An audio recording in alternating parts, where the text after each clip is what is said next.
Hallelujah, hallelujah, hallelujah. धन्यवाद प्रभु यीशु, धन्यवाद प्रभु यीशु, धन्यवाद प्रभु यीशु। Hallelujah, hallelujah, hallelujah. मेरे प्यारे भाइयों और बहनों, अभी हम परमेश्वर का वचन सुनने जा रहे हैं।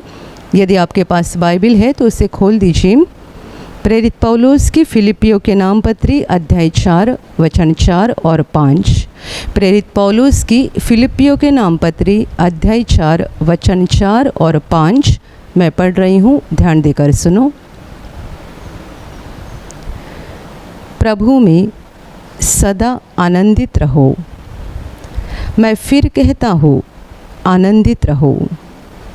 तुम्हारी कोमलता सब मनुष्यों पर प्रकट हो। प्रभु निकट है। Hallelujah, hallelujah, hallelujah, hallelujah. मेरे प्यारे भाइयों और बहनों, इस वचन में प्रेरित पौलुस हमें बता रहा है कि प्रभु में सदा आनंदित रहो। मैं फिर कहता हूँ, आनंदित रहो। तुम्हारी कोमलता सब मनुष्यों पर प्रकट हो। प्रभु निकट है।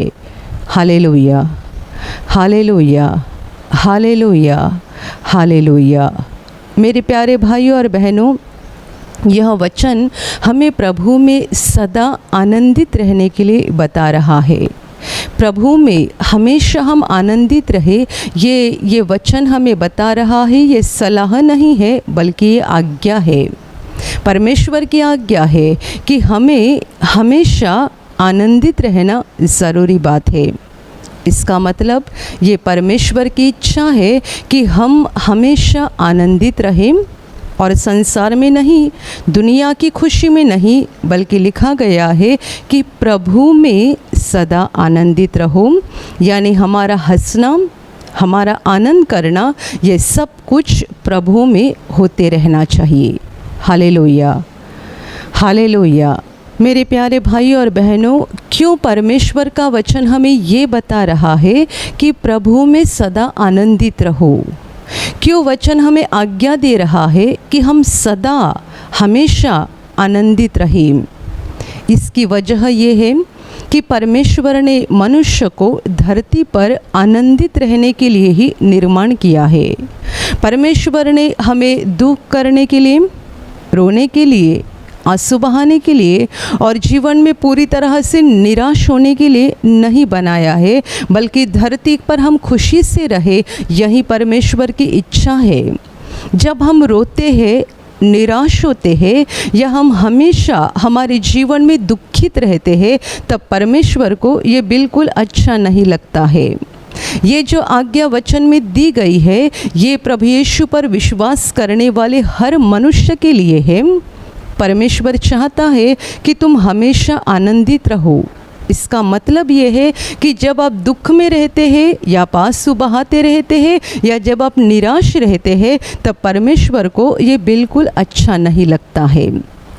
और इसीलिए पौलुस ने एक बार नहीं बल्कि 2 बार लिखा है, प्रभु में सदा आनंदित रहो। मैं फिर कहता हूँ, आनंदित रहो। उसने 2 बार लिखा है कि आनंदित रहो। क्यों आनंदित रहो? ये परमेश्वर की इच्छा है। वो चाहता है कि आप मत रोए, वो चाहता है कि आप निराश ना रहे। प्रभु यीशु ने भी कितनी बार बताया है कि तुम ना डरो, तुम्हारा मन ना व्याकुल हो जाए, ना परेशान हो जाए। मेरे प्यारे भाइयों और बहनों, जिनको कोई उम्मीद नहीं है, जिनको कोई आशा नहीं है, जिनको किसी का सहारा नहीं है और जिन्हें किसी बात की उम्मीद नहीं है, ऐसे लोग जैसे रोते हैं, आंसू बहाते हैं और निराश होते हैं, वैसे हमें आंसू बहाने की ज़रूरत नहीं है। इस वचन में जब आनंदित रहने की आज्ञा दी गई है, तब इसका मतलब ये नहीं है कि हम बिल्कुल आंसू ना बहाएं। इसका मतलब ये नहीं है कि हम बिल्कुल दुख में ना रहे। जब आंसू बहाने का या दुख में रहने का समय है, तब तक हम आंसू बहा सकते हैं। पर परमेश्वर की इच्छा है कि हम हमेशा सर्वदा आनंदित रहें, क्योंकि उसने हमें धरती पर आनंदित रहने के लिए भेजा है, खुशी में जीने के लिए भेजा है। उसने हमारे जीवन में ऐसा कुछ नहीं किया है, या उसने हमारे जीवन में ऐसा कुछ नहीं दिया है जिसके कारण हम बार बार रोते जाए और बार बार निराश होते जाए। Hallelujah, hallelujah. जितनों ने प्रभु यीशु पर विश्वास करके मुक्ति को प्राप्त किया है, जितनों ने प्रभु यीशु पर विश्वास करके अनंत जीवन के वादे को प्राप्त किया है, उन्हें तो हमेशा आनंदित रहना ही चाहिए, क्योंकि परमेश्वर ने कितना बड़ा प्रेम हम पर किया है। उसने हमें पापों से मुक्ति दी है, पापों से छुटकारा दिया है, और हम जैसे दुर्बल और कमज़ोर लोगों को पापों से छुड़ाकर उसने हमें अनंत जीवन का वादा दिया है। तो परमेश्वर की हमारे बारे में इच्छा है कि तुम आनंदित रहो। क्यों बार बार निराश होते जाते हो? क्यों बार बार दुख में रहते हो? और क्यों बार बार आंसू बहाकर अपने जीवन में तंग होकर बोलते हो कि मेरे पास ये नहीं है, वो नहीं है, मेरे जीवन में कुछ अच्छा नहीं हो रहा है? कितने सारे विश्वासी लोगों को ये आदत होती है, वे बार बार कुड़कुड़ाते रहते हैं, बार बार अपने जीवन में नाराज़ होते रहते हैं। उनके जीवन में क्या कमी है, या उनके जीवन में कौन सी बातें उनकी इच्छा के अनुसार नहीं चल रही है, उन्हीं को लेकर वे बार बार कुड़कुड़ाते रहते हैं। और उनके इस कुड़कुड़ाने के कारण वे मन ही मन में हमेशा निराश होते हैं। पर ध्यान में रखना, ये परमेश्वर को बिल्कुल पसंद नहीं है। वैसे तो परमेश्वर ने दुनिया के हर मनुष्य को खुशी में रहने के लिए धरती पर भेजा है, आंसू बहाने के लिए, बोझ उठाने के लिए, दुख और दर्द उठाने के लिए नहीं, बल्कि आनंदित रहने के लिए परमेश्वर ने हर मनुष्य को धरती पर भेजा है। पर पाप के कारण मनुष्यों का जीवन श्रापित बन गया है। पाप के कारण मनुष्य का जीवन एक बोझ जैसा बन गया है, और इसीलिए दुनिया के सब लोग नहीं हंस सकते हैं, सब लोग आनंदित नहीं रह सकते हैं, और सब लोग अपने जीवन में खुशी से नहीं जी सकते हैं। पर जितनों के ऊपर परमेश्वर का अनुग्रह हो गया है, और जितनों को परमेश्वर ने अंधकार से निकालकर रोशनी में लाया है, जितनों के ऊपर का पापों का बोझ परमेश्वर ने निकाल दिया है, और जितनों को परमेश्वर ने स्वर्ग के आशीषों से भर दिया है, उनके लिए तो परमेश्वर की इच्छा है कि हम निराश ना होते जाएं, हम बार बार आंसू बहाते ना रहे, और बार बार हम अपने जीवन में दुखी ना बन जाए। Hallelujah, hallelujah, hallelujah. वैसे तो हमेशा दुखी रहना परमेश्वर को पसंद भी नहीं है। हम बाइबल में पढ़ते हैं कि जब प्रभु यीशु किसी नगर से जा रहा था, तभी सामने से लोग एक जवान बेटे को जो मरा हुआ था, उसकी लाश को दफनाने के लिए लेकर जा रहे थे। प्रभु यीशु ने देखा कि ये जवान बेटे की लाश को लोग लेकर जा रहे हैं दफनाने के लिए, पर प्रभु का ध्यान उस जवान की माँ के ऊपर था, जो विधवा थी और जिसका ये मरा हुआ इकलौता बेटा था। लिखा गया है कि प्रभु को उसे देखकर बड़ा तरस आ गया। ये औरत जिसका ये बेटा मर चुका था, वो विधवा थी, और जो मरा था वो उसका इकलौता बेटा था। वो जिस रीति से शोक कर रही थी, आंसू बहा रही थी, प्रभु के दिल को बड़ा दुख हो गया, उसे तरस आ गया, और प्रभु सबसे पहले उस औरत के पास गया और उसे कहा, मत रो। और फिर प्रभु उस लाश के पास गया, उस जवान के पास जो मरा हुआ था, और उसके पास जाकर प्रभु ने उससे कहा, हे बेटे, मैं तुझसे कहता हूँ, उठ। और ये बेटा जिंदा हो गया। मेरे प्यारे भाइयों और बहनों, इस जवान को जिंदा करने के पहले प्रभु उसकी माँ के पास गया और प्रभु उसे कहता है, मत रो। मेरे प्यारे भाइयों और बहनों, ये परमेश्वर की इच्छा है कि हम आंसू बहाते ना रहे। ये परमेश्वर की इच्छा है कि हम दुख में ना रहे। ये परमेश्वर की इच्छा है कि हम निराश जीवन ना बिताएं। और इसीलिए पौलुस 2 बार लिखता है, प्रभु में सदा आनंदित रहो। मैं फिर से कहता हूँ, आनंदित रहो। मेरे प्यारे भाई और बहनों, हमें आनंदित रहना है, क्योंकि जो लोग प्रभु में आनंद करते हैं उनके बारे में परमेश्वर को भी आनंद होता है। जो लोग रात और दिन परमेश्वर में, प्रभु में आनंदित रहते हैं, खुश रहते हैं, उनके बारे में परमेश्वर को भी बड़ा आनंद लगता है, उनके ऊपर परमेश्वर प्रसन्न होता है। पर आप जानते हैं कौन से लोग हमेशा आनंदित रहते हैं, कौन से लोग हमेशा प्रभु में खुशी मनाते हैं? वही लोग जिन्होंने परमेश्वर के प्रेम को जान लिया है और जिनका ध्यान परमेश्वर के प्रेम के ऊपर लगा हुआ है। जिन्होंने परमेश्वर के प्रेम को जान लिया है, जिनका ध्यान परमेश्वर के प्रेम की ओर लगा हुआ है, वही लोग आनंदित रहते हैं। और बाकी सारे के सारे लोग कुड़कुड़ाते रहते हैं और इस सोच में हमेशा रहते हैं कि मेरे पास ये नहीं है, मेरे पास वो नहीं है, मेरे जीवन में इस बात की कमी है, मेरे जीवन में उस बात की कमी है, सब कुछ बुरा मेरे ही जीवन में चल रहा है, दूसरों का देखो कैसा अच्छा हो रहा है, पर मेरा ही सब कुछ बुरा होते जा रहा है। कितने सारे लोग बोलते हैं हमने कितनी प्रार्थना की है, पर परमेश्वर हमारी प्रार्थना को नहीं सुन रहा है। विश्वासी लोग कुड़कुड़ा रहे हैं, विश्वासी लोग नाराज जीवन बिताते हैं, विश्वासी लोग निराश जीवन बिताते हैं और विश्वासी लोग ऐसा जीवन बिताते हैं जैसे कि परमेश्वर ने उनको छोड़ दिया है। जो विश्वासी लोग अपने जीवन में बार बार कुड़कुड़ाते रहते हैं, नाराज़ रहते हैं, वे कभी भी आनंदित नहीं हो सकते हैं और उनके ऐसे स्वभाव के कारण परमेश्वर भी उनसे नाराज़ रहता है। मैंने विश्वास के सफ़र में दो प्रकार के लोगों को देखा है। एक प्रकार के लोग ऐसे होते हैं कि जिनको प्रभु से कितना भी कुछ क्यों ना मिल जाए, वे बार बार कुड़कुड़ाते रहते हैं और बार बार उन्हीं बातों के ऊपर देखते रहते हैं जो उनके पास है नहीं, उनके जीवन की घटी को देखते रहते हैं या उनकी इच्छा के अनुसार जो नहीं हो रहा है उनको देखते रहते हैं और हमेशा बोलते हैं ये नहीं है, वो नहीं है। कितनी प्रार्थना करता हूँ, कितना प्रार्थना करता हूँ, कितना बाइबल पढ़ता हूँ, कुछ नहीं हो रहा है। और ऐसे भी प्रकार के लोग, दूसरे प्रकार के लोग मैंने देखे हैं जिनके जीवन में परेशानी होने के बावजूद भी वे खुश रहते हैं और हमेशा बोलते हैं कि परमेश्वर ने मुझ पर बहुत प्रेम किया है।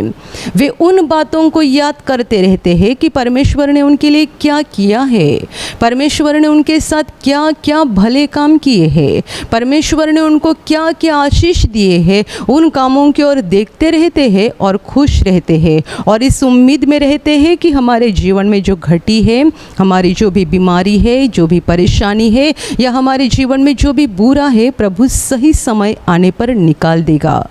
दो प्रकार के लोग परमेश्वर के राज्य में है। एक प्रकार के लोग जो बार बार कुड़कुड़ाते रहते हैं और उनको परमेश्वर से कितनी भी आशीष मिली तो भी वे संतुष्ट नहीं होते हैं और कुड़कुड़ाना कभी छोड़ते नहीं है, हमेशा मन में नाराज रहते हैं। दूसरे प्रकार के लोग होते हैं जो आनंदित रहते हैं क्योंकि उन्होंने परमेश्वर के भले कामों की ओर देखना, परमेश्वर के प्रेम की ओर देखना पसंद किया है।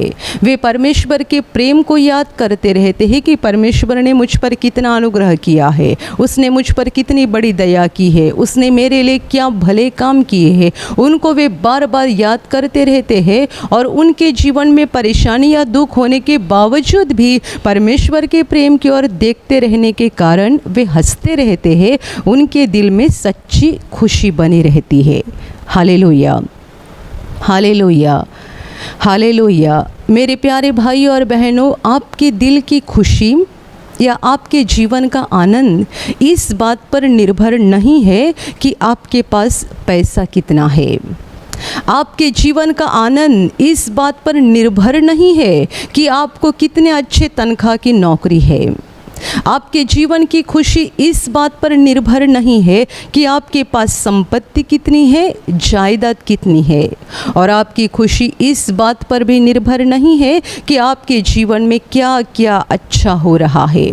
आपकी खुशी इस बात पर निर्भर है कि क्या आपका मन, आपकी आत्मा, आपका दिल उस महान परमेश्वर के प्रेम की ओर लगा हुआ है या नहीं लगा हुआ है। क्योंकि परमेश्वर का प्रेम देखने के लिए हमारी आत्मा की आंखें खुल जानी चाहिए। इन आँखों से हम परमेश्वर का प्रेम नहीं देख सकते हैं। ये आंखें तो हमारे पास जन्म से होती है और जन्म से ही हम परमेश्वर के प्रेम को नहीं देख सकते हैं। दुनिया के सब लोगों के पास, जितने अंधे हैं वे छोड़कर बाकी सबों के पास ये शरीर की आंखें हैं और तो भी वे परमेश्वर के प्रेम को नहीं देख सकते हैं। परमेश्वर का प्रेम देखने के लिए आत्मा की आंखें खुल जाना ज़रूरी बात है। जिन्होंने अपनी आत्मा की आंखों को खोल दिया है और परमेश्वर के प्रेम की ओर देखना शुरू कर दिया है, उनके दिल में सच्ची खुशी रहती है। सच्चाई में जो लोग परमेश्वर के प्रेम को देखते हैं वे हमेशा परमेश्वर की स्तुति गाते हैं। कितने सारे लोगों को मैंने देखा है कि वे हमेशा परमेश्वर का भजन गाते हैं, गाना गाते हैं। आप जानते हैं कि हमारी ज़बान से परमेश्वर का गाना या भजन कब निकलता है? परमेश्वर की स्तुति करने के लिए हमारी ज़बान कब हिल जाती है? जब हमारे दिल में खुशी होती है तभी हमारी ज़बान हिलती है गाना गाने के लिए और भजन करने के लिए। यदि आत्मा में खुशी नहीं है तो गाना मुँह से नहीं निकलता है, परमेश्वर का भजन नहीं निकलता है। मैंने आपको कहा कि मैंने ऐसे कितने लोगों को देखा है जो हमेशा गाना गाते हैं, परमेश्वर का भजन करते हैं, परमेश्वर की स्तुति गाते रहते हैं। इसका मतलब ये है कि उनका दिल खुशी से भरा हुआ है। अनजाने में भी कितने बार उनके मुंह से प्रभु का भजन निकलता है।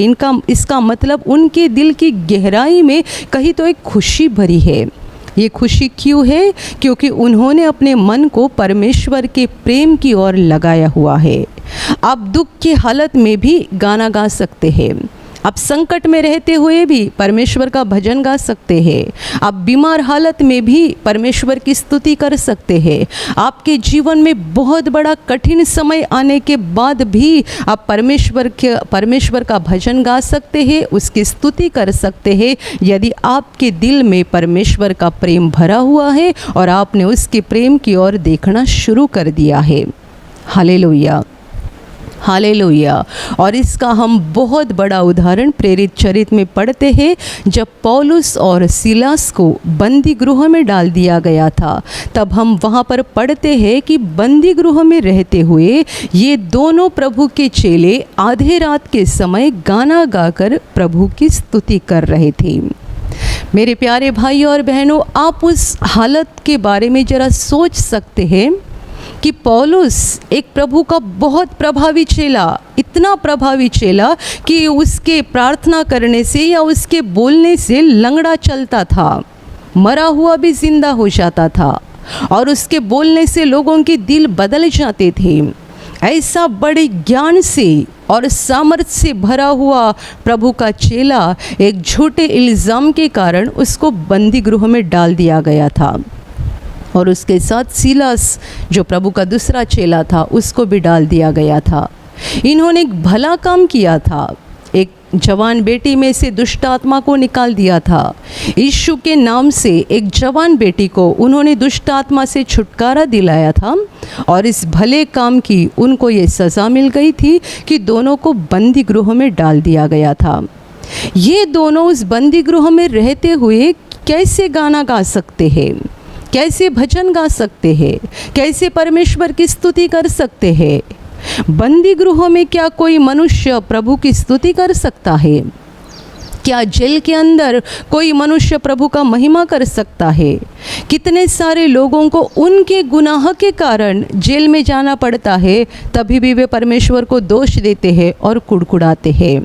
उन्होंने गुनाह किया है, अधर्म किया है और उसकी सज़ा उनको बंदी गृह में या जेल में डाला जाता है, तो भी वे कुड़कुड़ाते हैं, नाराज़ होते हैं और परमेश्वर को दोष लगाते हैं कि सब कुछ मेरे ही साथ बुरा चल रहा है।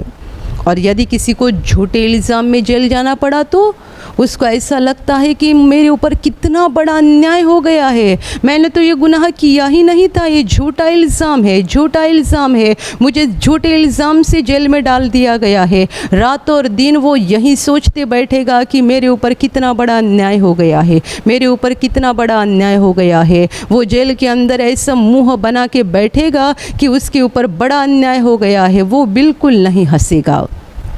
और इन दो व्यक्तियों की बात देखो, इन्होंने एक भला काम किया है।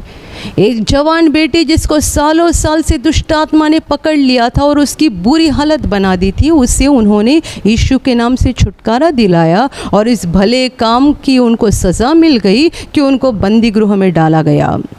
मेरे प्यारे भाइयों और बहनों, वहाँ जाने के बाद तो पौलुस और सीलास बोल सकते थे, हे परमेश्वर, क्या किया तूने हमारे साथ, हमने क्या गुनाह किया था, क्या जुल्म था हमारा कि हमें इस जगह पे आकर गिरना पड़ा। उनके साथ उस बंदी गृह में कितने सारे कैदी थे। वे बोल सकते थे कि ये गुनहगार लोग हैं, उनके बीच में हमको रहना पड़ रहा है, हम तो तेरे चेले हैं, हम भले काम करते हैं, लोगों के लिए प्रार्थना करते हैं, लोगों को सुसमाचार बताते हैं, और जिस बात के लिए हमको बंदी गृह में डाला गया है, ये भी कितना बड़ा अन्याय है कि हमने भला काम किया और हमें सज़ा मिल गई। नहीं, ना पौलुस कुड़कुड़ाया है, ना सीलास कुड़कुड़ाया है। दोनों उस बंदी गृह में रहते हुए परमेश्वर की स्तुति गा रहे थे, भजन गा रहे थे। मेरे प्यारे भाइयों और बहनों, ये दिल की ऐसी हालत है जहाँ आत्मा की आंखें खुली हुई है और वे परमेश्वर के प्रेम को देख रहे हैं, जिसके कारण उनका दिल खुशी से भर गया है। ये बंदी गृह में रहते हुए भी दिल खुशी से भर गया है और वे प्रभु का भजन गा रहे हैं और स्तुति कर रहे हैं। बिल्कुल परमेश्वर की हमारे लिए यही इच्छा है। जो पौलुस झूठे इल्ज़ाम के कारण और एक भले काम के कारण जेल में पड़ गया था, वहीं पौलुस बड़े अधिकार के साथ यह आज्ञा लिख रहा है, प्रभु में सदा आनंदित रहो। मैं फिर कहता हूँ, आनंदित रहो। उसे ये आज्ञा देने का अधिकार है और उसे ये बोलने का हक है, क्योंकि खुद बंदी गृह में पड़े हुए हालत में वो भजन गा रहा था और प्रभु की स्तुति कर रहा था। Hallelujah, hallelujah, hallelujah. हम में से बहुत सारे लोग एक दूसरे को सलाह देते हैं, ऐसा करना चाहिए, वैसा करना चाहिए, ये करो, वो करो, ये मत करो, वो मत करो।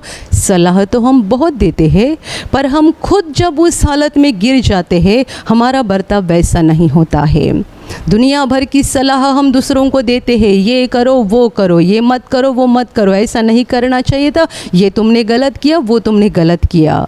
सलाह देने वाले दुनिया में बहुत है, पर जब खुद उस हालत में गिर जाते हैं, उनकी सलाह के अनुसार खुद बर्ताव नहीं करते हैं।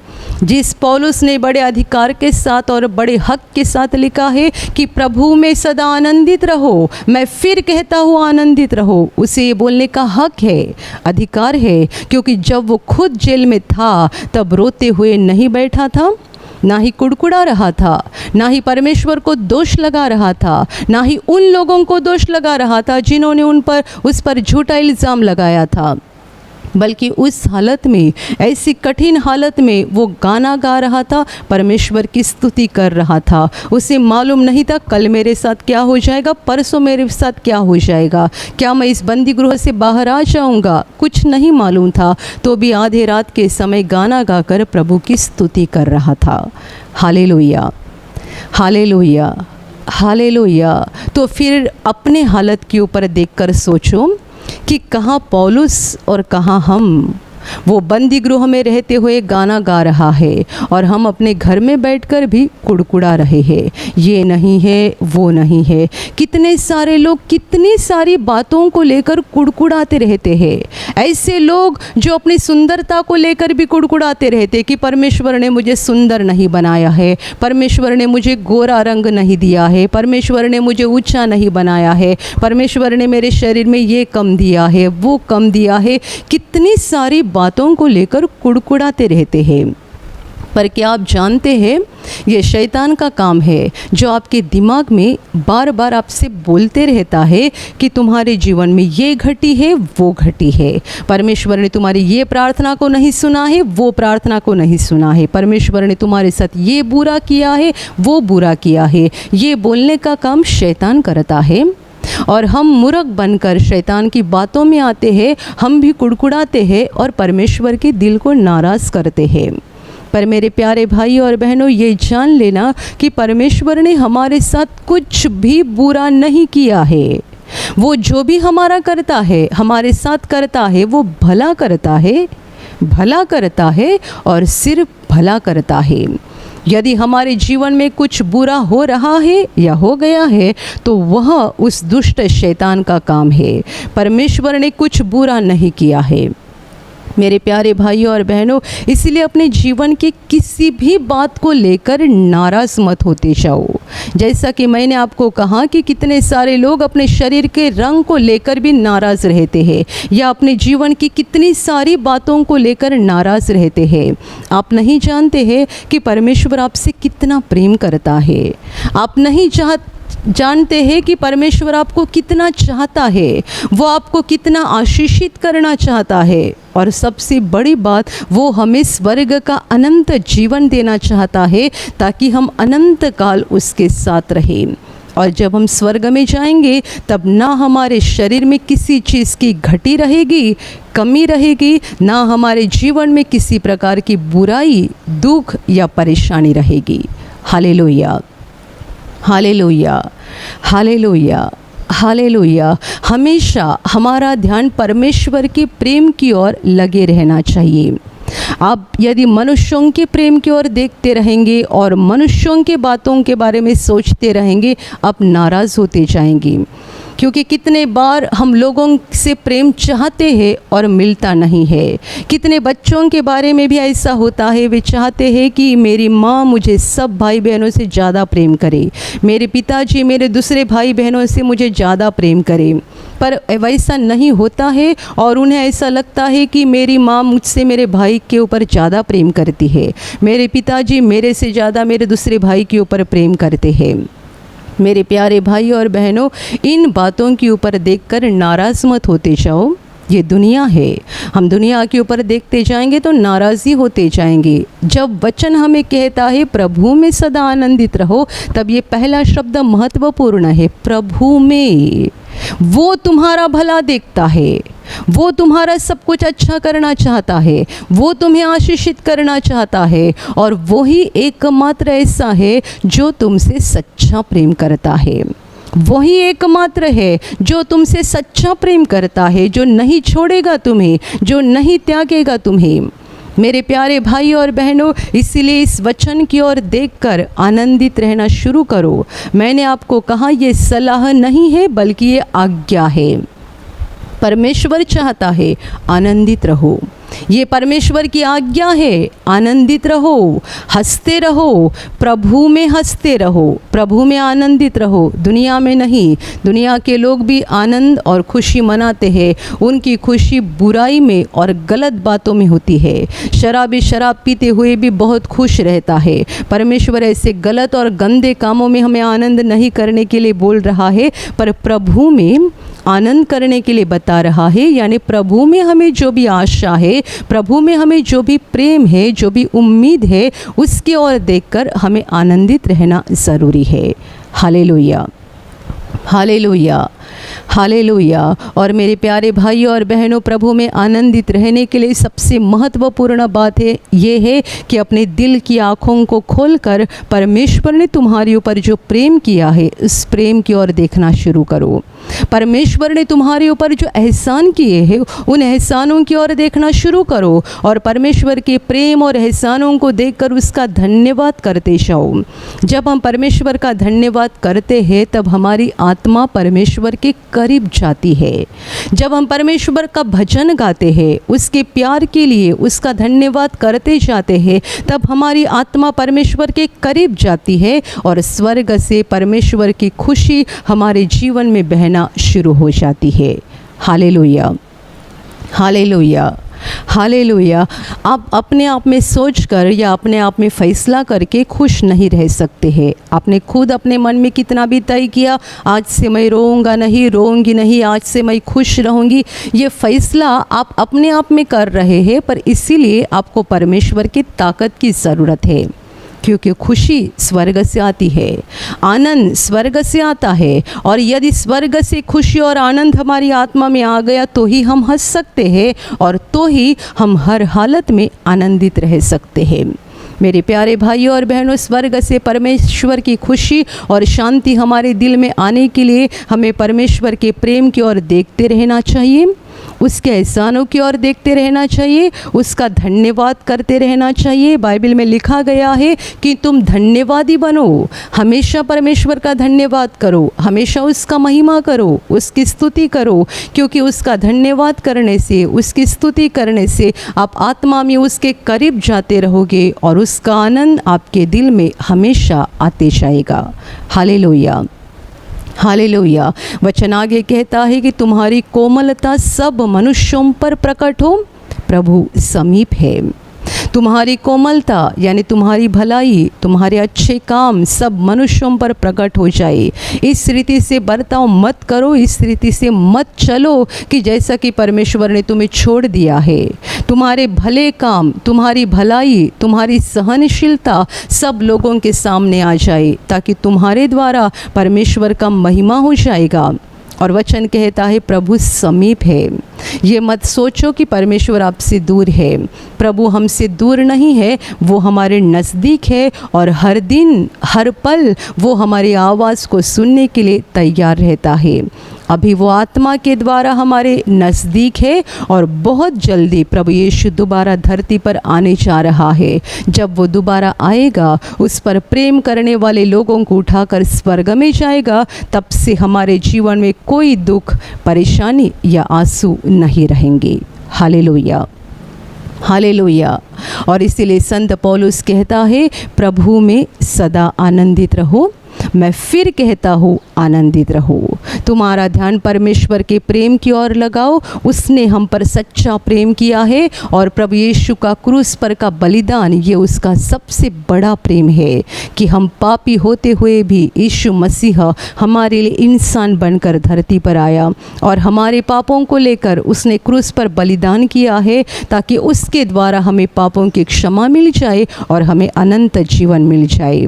बड़ी आसानी से हमारे पापों का बोझ निकल गया है, बड़ी आसानी से हमें पापों की क्षमा मिल गई है और बड़ी आसानी से हमारे लिए अनंत जीवन का दरवाज़ा खुल गया है। परमेश्वर के इस महान प्रेम की ओर देखकर आनंदित रहो, खुशी में रहो, प्रभु में हमेशा आनंदित रहो, ताकि आपके ऊपर देखकर प्रभु की महिमा हो जाएगी और परमेश्वर को भी आपके लिए आनंद लगेगा। Hallelujah, hallelujah, hallelujah, hallelujah, hallelujah.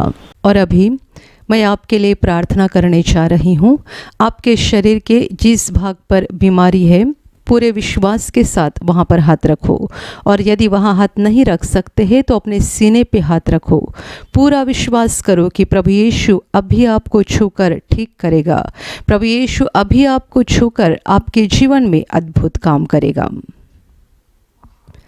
आपके शरीर में से हर बीमारी प्रभु यीशु के पवित्र नाम से इसी क्षण निकल जाए। आपके जीवन का सारा दुख प्रभु यीशु के नाम से इसी क्षण निकल जाए। आपके जीवन में काम करने वाली सारी अंधकार की शक्ति प्रभु यीशु के नाम से आपके जीवन से निकल जाए। सारे शैतान के बंधन आपके जीवन से टूट जाए। हर दुष्टात्मा को प्रभु यीशु के नाम से मैं आज्ञा दे रही हूँ, इसी क्षण इन्हें छोड़कर निकल जाओ और वापस उनमें नहीं आना।